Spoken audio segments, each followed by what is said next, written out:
To me, the key for writing John and also talking to Eric about John is that villains don't think they're villains. I'm talking to Alexandra Cunningham, the showrunner on the new Bravo series Dirty John. The Eric she's talking about is Eric Bana, who plays the title character, who she wanted for the show and fought to get. I definitely think that John developed some kind of superiority complex in conjunction with a sort of persecution complex, like that no one's as smart as I am and also everyone's out to get me, and so therefore anything I do to sort of save myself and get what I need is justified.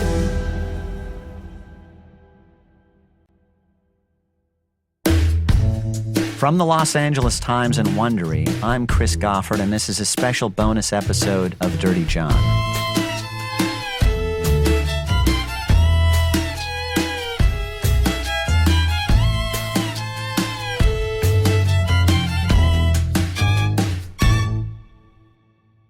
For those of you unfamiliar with the term, the showrunner is not just the head writer, but the arbiter of 1,000 production details, large and small, from casting to costumes.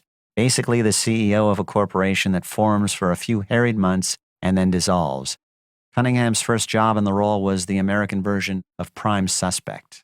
One of the things I loved about the Dirty John material was it was actually an opportunity to write a lot of the different kinds of stuff that I've written in my career. There's procedural stuff in there, law enforcement procedural stuff. There's, obviously the emotional, twisted fairy tale version of it, which, soap seems to be kind of a dirty word in our business, but I actually think any story that has emotional stakes is a soap. Like I, Claudius is a soap. Saving Private Ryan is a soap. Cunningham spent 6 years writing for Desperate Housewives, and she sees parallels with Dirty John. When Desperate Housewives was good, it had a lot in common with this story, even though the story really happened in the sense that, here's these women and they're on an emotional roller coaster tightrope, and it's about love and it's about fear and all of the things that this story is about, except this really happened. The core of The Sopranos, the greatest show ever, is love and family and murder and fear and all of the things that this story has. So because maybe everything goes back to the Greeks, I don't know. I first met Alex Cunningham at Roscoe's House of Chicken and Waffles in LA just before she signed on. And from the beginning, we agreed on what I thought was an essential point. The series was not going to try to explain John Meehan. It was not going to put him on a couch with Dr. Freud in a search for childhood horrors that might serve to mitigate or justify his awfulness.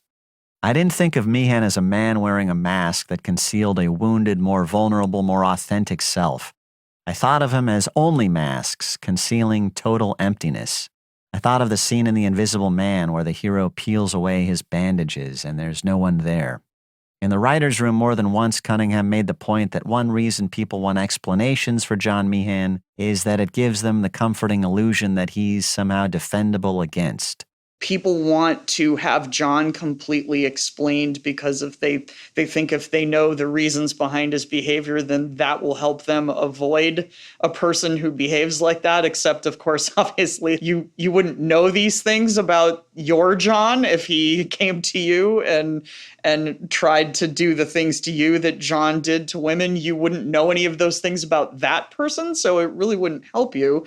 I will feel sorry for you up until the point where you injure someone else, when you weaponize what happened to you. And so that was important to me, to not feel like that's what we were doing, is trying to elicit any sympathy for John, except perhaps as a child, because in episode 5, we do a little talking about how the con artist part of him came from his father, who was very proud of possibly being related to famous mafia figures.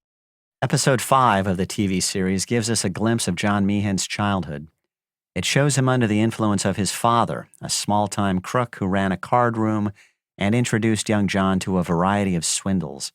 At one point, as they sit together at a restaurant, the dad passes the boy a shard of glass to bite into in a scheme to get money out of the owners. So Alex really felt that John was a black hole, and I know you guys really felt that, but as a director, I couldn't really work on those. This is the director, Jeffrey Reiner. He's best known for his work on Friday Night Lights and The Affair. He's directing all 8 episodes of Dirty John. I can't give an actor directions or, play subtext if there's not subtext.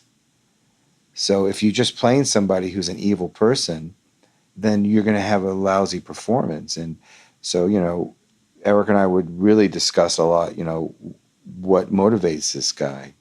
And so you have to dig deep for that. So when we go back to episode 5 and we see his past, I think it's all right at that moment in that boy's life to feel sorry for him. But when you go to the future, it doesn't justify his behavior. It just gives you, this is what he turned into.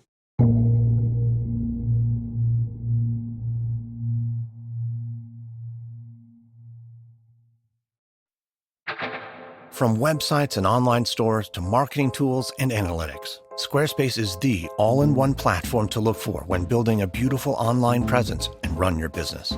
With Squarespace, you have the ability to customize look and feel, settings, and more with just a few clicks, so your website will look polished and professional in no time. Everything is optimized for mobile right out of the box, and there's nothing to patch or upgrade, ever. And now, Squarespace is offering an incredible new feature, Squarespace Email Campaigns. With customizable layouts for any message, powerful editing tools, and a mobile editing feature so you can send anytime, anywhere, Squarespace Email Campaigns really is a game changer. It couldn't be easier to get started, so what are you waiting for? All you have to do is go to squarespace.com/dirtyjohn for a free trial. Then, when you're ready to launch, use the offer code DIRTYJOHN to save 10% on your first purchase of a website or domain. That's squarespace.com/dirtyjohn. Offer code DIRTYJOHN. Director Jeff Reiner says that when he first met Alex Cunningham, the conversation focused on the series' point of view and how to transcend the conventions of a straight thriller. The normal approach to this material would be a thriller where the woman's looking over her shoulder the whole time. And that's not something that Alex and I were interested in. We were interested in kind of deconstructing it and telling it from different points of view. The most striking shift in point of view comes in episode 7, which is told from John Meehan's perspective. Here's Eric Bana, who plays Meehan, describing it. We get to see what he was doing for an hour before meeting Deborah on that first date that we enjoyed in episode 1. We get to see what he was doing just before stealing the drugs that he was administering to a patient. We get to see how many women he was calling before he called Deborah the first time on that, so it was a pretty raucous, bawdy idea for an episode that, we tried to have some fun with as well. And we realized that for those people who, want to embrace the dark humor, that there's a lot in 7. He's in his RV in the middle of the desert, being rejected by other women and packing Viagra into his pocket and doing drugs, and it's just, and we see him lying, we see him on the phone lying to people. And one of the things I loved about 7 was, John being on his own. And I was one of the things that fascinated me about this character was, which you allude to a little bit when you played the audio from the wedding, is that he had no friends, which was really fascinating. Because some people claim to be lone wolves or claim to be sort of loners and stuff. But John, to me, was a true loner in amongst people. Reiner, the director, told me he spent a lot of time thinking about Travis Bickle, the violent loner from Scorsese's Taxi Driver. Reiner is also a fan of the director Billy Wilder and the darkly comic tone he brought to classic noir films like Sunset Boulevard and Double Indemnity. So tonally, I had to make sure that there was a sense of humor, which quite honestly, I got from you, from the tone in which you read it. I don't know if it was purposeful or not, but I always felt like there was this slight ironic kind of take on the material.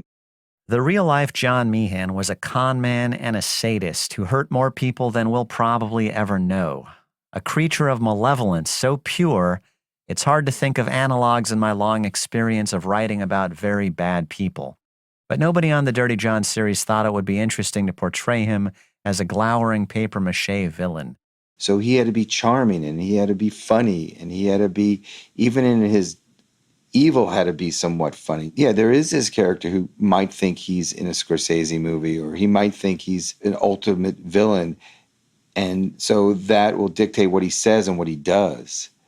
You know, there's a scene where he goes to meet Toby at the door, and Toby calls him out for being a liar. And around after take 4, I told Eric to eat a sandwich while he's doing it. So there was this kind of cavalier attitude, you know, when he's telling him, he's kind of telling him all this dark stuff, you know, he's chomping on a sandwich. So to me, it just gave the character, like, that scene suddenly a nonchalance to, like, his evilness, which makes it even more evil. But it does make it somewhat darkly funny. So, and also he's a predator having a meal. Yeah, well, I never thought of that thematically, but you're right. I mean, I'll let you. Some film school students will write that essay. They might write that essay. You can catch the premiere of Dirty John on Bravo at 10 p.m. on Sunday, November 25th. It's a production of Universal Cable Productions and LA Times Studios, and this is the last of 3 special episodes about its making. And here's a reminder that before it was a TV show, it was a work of journalism. You can find the original LA Times series plus 14 other pieces of narrative journalism in my new collection. It's called Dirty John and Other True Stories of Outlaws and Outsiders by Christopher Goffard, published by Simon & Schuster.